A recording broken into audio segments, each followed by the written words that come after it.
Well, hello everybody. It's Grumpy Dave again.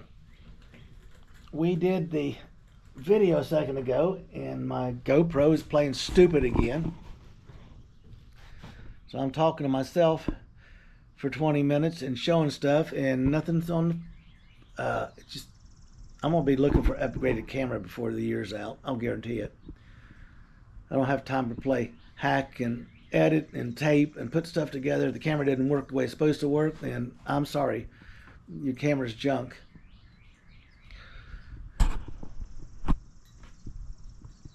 I had the fan on earlier to keep the camera cool, but it's in the shade.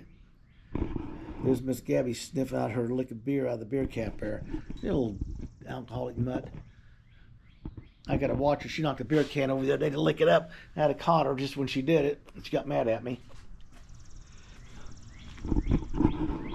Okay, people, here's this. Sitting in place. Pulley sits at 5.5. I mean, you got to adjust this a little bit. No big deal. Thinking about taking this bracket out and dropping it out of the way. I'm going to lower this down. I want to move the transmission cooler down here hidden in the bracket behind the valence panel, because the radiator is going to be dropped down considerably. So there's going to be some cutting in here to do, and some welding.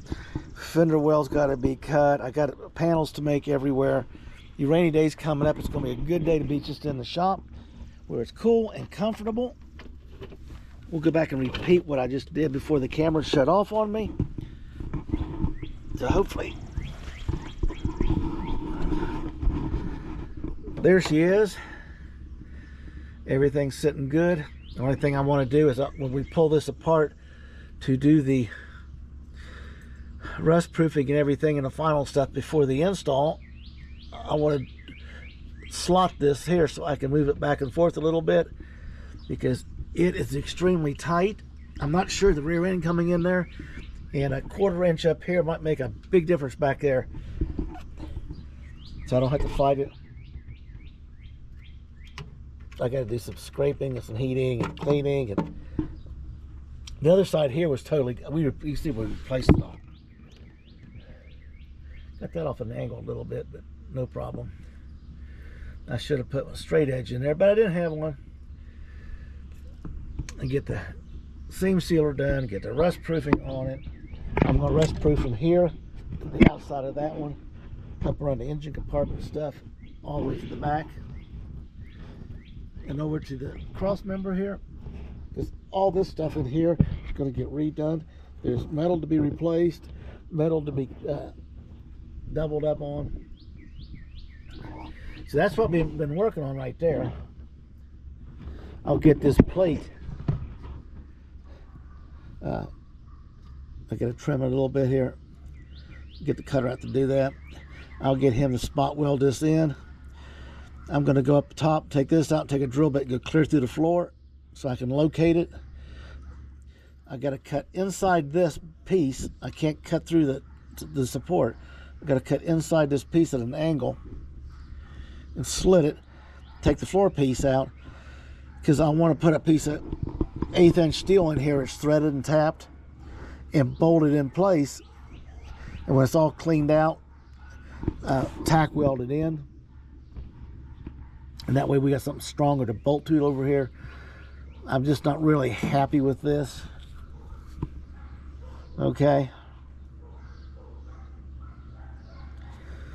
in fact, when it comes down to it, I may take this plate out and just use the plate inside, but this is good for now to give us safety and support. And it's going to be easier to work this when everything's out of the way. Okay, now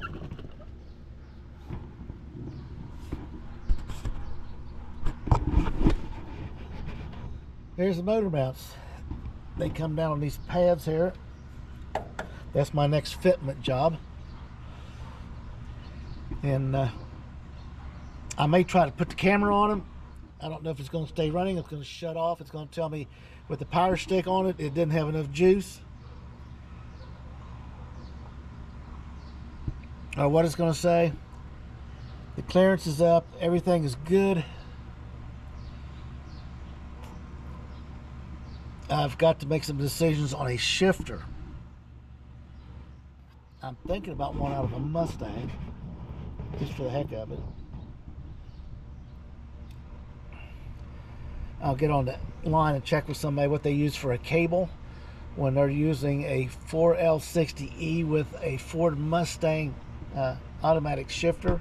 I know because the guys are putting them in those cars, there's got to be a cable issue or something. They're doing a trick to install that. Wouldn't hurt to know up front before I get started on it. A little input there. So what do you think? I mean, she's coming together nice. I'm totally impressed. Giving myself a little shoulder rest, and then I'm going to bolt these in, get a hold of my welder and get his behind over here so we can review a few things that I need to review, because it's time for him to do a little tack welding, boppity bop, on the brackets on the frame pieces for the mounts. And in the meantime, I'll get ready to mock up the position for the fender well cuts for the fender well headers. Okay.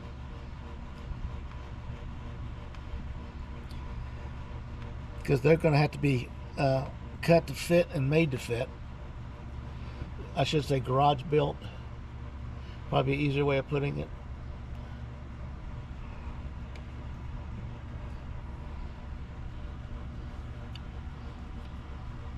And then I can actually get some sheet metal work done with the transmission in and that out.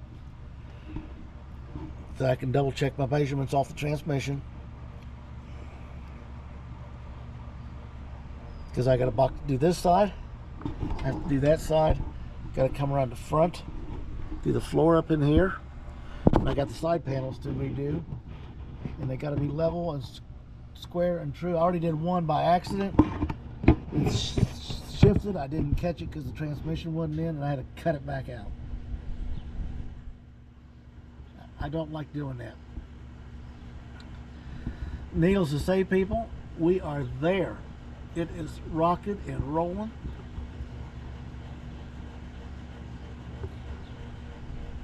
In the next few episodes here, you should see some stuff seriously coming together finally. There's so many things going on. I'm talking to you to fill you in on it, but I'm just trying to get there. Because it's all said and done, the transmission comes out. It goes on the engine stand and gets reworked. I'll put it down the floor on car skates. I can just skate it out here and lift it in place. I'll start going through the LS and get the test fire on it. Get everything done. Get the engine compartment ready. In the meantime, I can start working, weather permitting and time permitting, on the interior of the car, getting it sanded and cleaned and primered and seam sealed and painted a couple coats. Get the doors stripped out. I'm going to have to get ready to strip off the back of the car here shortly, put all that stuff in the trunk. Tail lights, tail lights, backup lights, license plate, marker lights. The bumper has to come off. I don't like it. I like the Sebring look better. And remove that freaking luggage rack picnic basket holder that my wife loves so much. It's got to go back on the car. She liked the idea of removing the chrome strips on the side, but the parts car's got a perfect deck lid without the picnic basket holder. And guess what? She wants this one. So it's all good. All good. So we're going to get her fitted on here in a minute, and we should be looking good.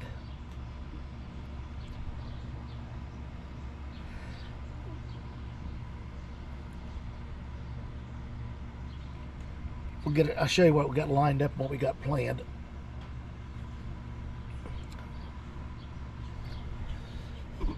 See that thing sitting on there. I might be able to just slip in here and do that if I do it right. It's just going to be a stinker.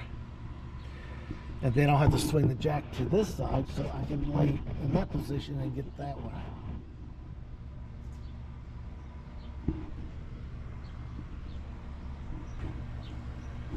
So now you see what we had to do. We had to cut the body of the car to accept the transmission. The pan valve body is as wide as the bell housing on this transmission, which caused the problems. So I made the car fit the transmission. Repositioned the cross member, reset everything. Now when the motor mounts go in, it will line up the steering rod issue. When the steering rod issue is all lined up and done, it corrects the front pulley on the crankshaft position. And then all of the error stuff is basically handled. If one of them is off, it'll just keep going, marching right on through. You'll have to go back to square one, cut out what you did and start over, which I just did. I had it off a half an inch yesterday. This morning I caught it, fixed it, and everything's fallen back into place. That's what happens when you get tired, you walk away. What we're going to be doing here next is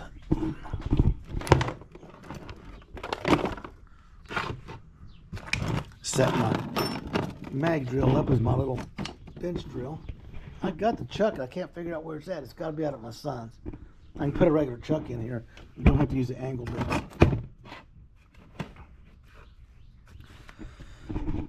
That's it.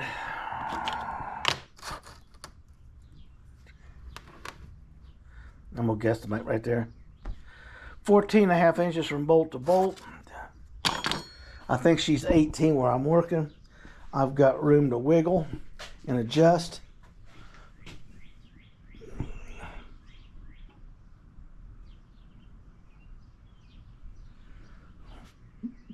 Which will be a good deal, okay? I'll get these placed in, get you a close-up of them. I'll take out the rack, because see that rack on this side, this is the driver's side, okay? Used to come down and go through the underneath of the motor mount and into the rack. The shaft is made onto it. By doing this, and this is dropped down, that rack, say this is the steering rack, will be coming down like this. I got over 3/4 of an inch of space between this and this, so that eliminates the issue with lining up and setting the steering correct. When you garage built one of these, you've got so many things to do. I'm going to get the information on the shifter. That's something I need to start working on the back of my head.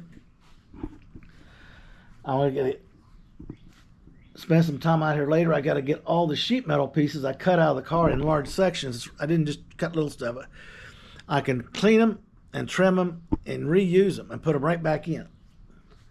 That was the theory on it. When I was cutting out the passenger side or the driver's side because I kept hitting the damn stop neutral switch and the shift lever arm on the transmission, I liked it so much because I could just walk around and look. I didn't have to get down and crawl into the car, which is hard for me to do right now. I went over and cut the other side out. So I can just walk around and look and actually see what I'm doing without being under the car looking up. So by looking down through the shifter hole, I could see the positioning, and through the two sides, I could see the alignment, which really helped with all the issues I had going on up here. If not, it had been 30 times getting up and underneath the car. Now I'll just trim these panels to fit. I believe they have to come over, I say 2 inches. That's all. They have to be straight up 2 inches, and then I'm using the round tube to put the curves back on them. So I just have a really small piece of trim and to fit in. I got some, like I'm saying, I got extra metal work I want to do on this side just because it's open and I can do it now. Nobody will know it's there or not there. I know it's there, and I got to get it in there. I want to beef that side up to match this side. And after today, if I get that lined up, we're golden. what you probably see after this couple of episodes here is we got 4 or 5 days worth of rain. Like I was saying, I got to get in here, clean, organize, stack, get material moved around. I got to get ready to get the starter cleaned up to hang it back on the LS. I got the battery cable and stuff I took off to take the harness off. I got to put it all back together and then reinstall the harness, but I don't want to reinstall the harness until I get the bottom half of the engine cleaned and I grind the grid off of it, get it all cleaned up the rest of the way. I got very little up here to do. Then I get the moisture remover and the air thing out, and I blow out all the electronic fittings and stuff. I got water down in. I don't want to sit there, clean everything up real nice.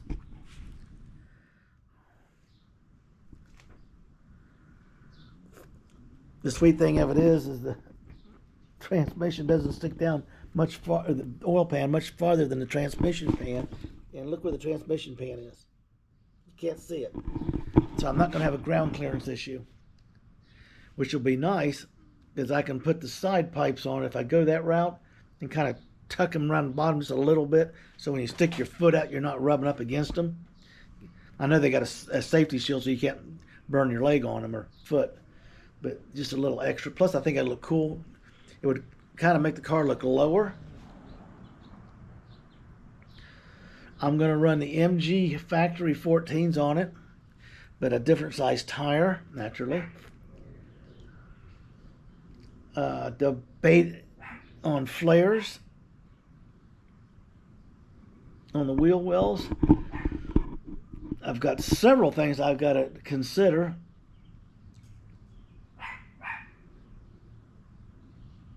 And I got a set of hubs out there.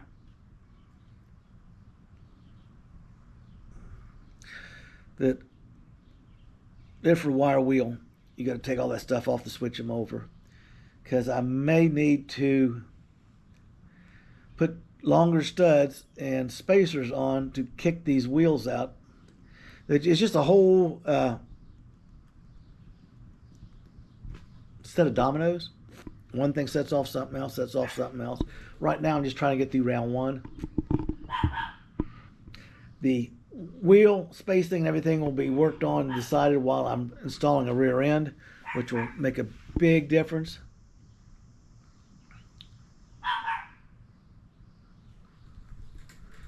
The dog. I wish I knew somebody that would cut and widen a rim, because I would like to take a factory wheel and widen it on the outside, not on the inside, to go from the 5 to the 7-inch tire in the back, which would really look good, I think. I got different games going on, different projects going on. Got to find a small shop where the guy doesn't mind working on a project, doesn't want $10,000 to bring a part in, lay it on his counter. I'll get them cleaned up and ready to go. He just got to stick them on his machine, lay them off, weld the ring in for a 3-inch fit, weld them back up, make sure they're true and everything, and send them back to me. Because that'd be kind of different from what everybody else is doing. Because it gets too expensive, that's when you just go out and buy another set of wheels. But I'm trying to use what I got, because this is a budget build. And so far my budget's strained to just a little bit. But it's all coming together still. Today I got to go order calipers for my granddaughter's Equinox, due to the fact that they sent me calipers for a express van. Kind of don't fit. Got that straightened out. Rock Auto said it would be right on and get them switched out for me here. I got credit 3 days on the other ones. Like I said, I got Bobcat parts to order. I got a shifter issue to talk about. I mean, I'll spend hours doing stuff after I'm not out here working. People, I'm going to shut this down. I want to try to position those mounts in, and then I can quit aggravating my shoulder, and you can actually see everything lining up. The main thing is when it starts popping together, it's got to go smooth, smooth, smooth. And then this box right here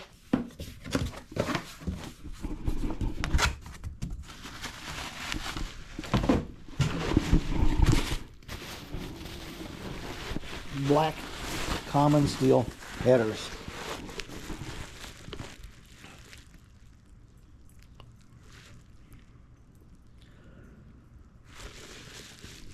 Everything's correct except they don't come out for the fender wells. So we're going to be cut, reworked, re-welded on the car. Because I want the pipes to come down. They'll reduce down. They'll angle over to clear the front tire. They'll angle back, go down towards the side of the transmission in that direction. I'll have to weld 2 bungs in facing inward for the 2 oxygen sensors. And then from there, I can either 90 it over and tie it into the side pipes, or if I get a wild design, I may just make the whole exhaust system myself. Just buy a pipe bender and go to it. Don't know. Depends on the fun I'm having with it. But trying to find old school steel headers, not stainless, steel headers, is a pain. Because I don't know anybody. I'd have to hire someone to especially hire to do stainless. So I got to figure out how to cut these. I got to figure out what the cut depth is. Because I basically want to slice them right across here. And then we can put extensions out to get what we need out. Or we can angle them a little bit if we need to move the collector back or over. It's just whatever he needs to get the picture done. Because when these are welded up on the mock-up, they'll be, well, I don't tell them, I don't care how pretty the welds are because they're going to get wrapped anyway. Just the main part of them. I'm pushing this size exhaust. I don't know what size exhaust that is. I'm believing this is running a 2-inch exhaust.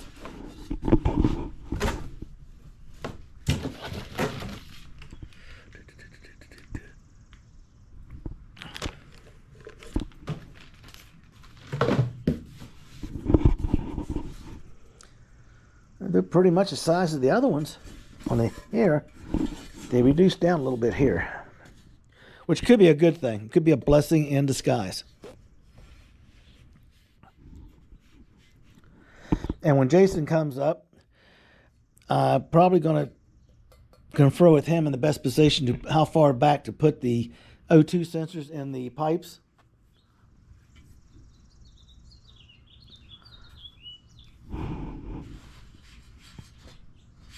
So that was my little idea there, and I finally found them.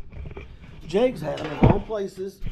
I looked at Summit, I looked at everybody. And I ordered a set, and they come in stainless. I called the guy, I said, dude, I've ordered plain steel. Well, they don't come in plain steel anymore. I said, so you send me something I can't use, and we sent them back. I said, I appreciate the effort, dude, but I ordered plain steel for a reason. Because I got to cut and change them, and I don't want to have to hire another welder to especially do the stainless work. Because they want to come over and take measurements. They want to take them to the shop, and I'll get them back in a month, and they're wrong. We can build them right here. We'll just cut the tubes, figure out the spacers, tack weld it together right there, and then he can sit right there on the bench and get some good welds on it and just take his time. Well, people, I'm going to end this. Get your build on. Have a blessed day. And we'll give you one more shot at this when I get the motor mounts figured out. Because there's no way I can get a camera on there. I need a camera person. Because every time I try to get something going good, either I got my back to the camera, my shoulder, my arm's in the way. So, have a blessed day, people, and we'll be back at you shortly.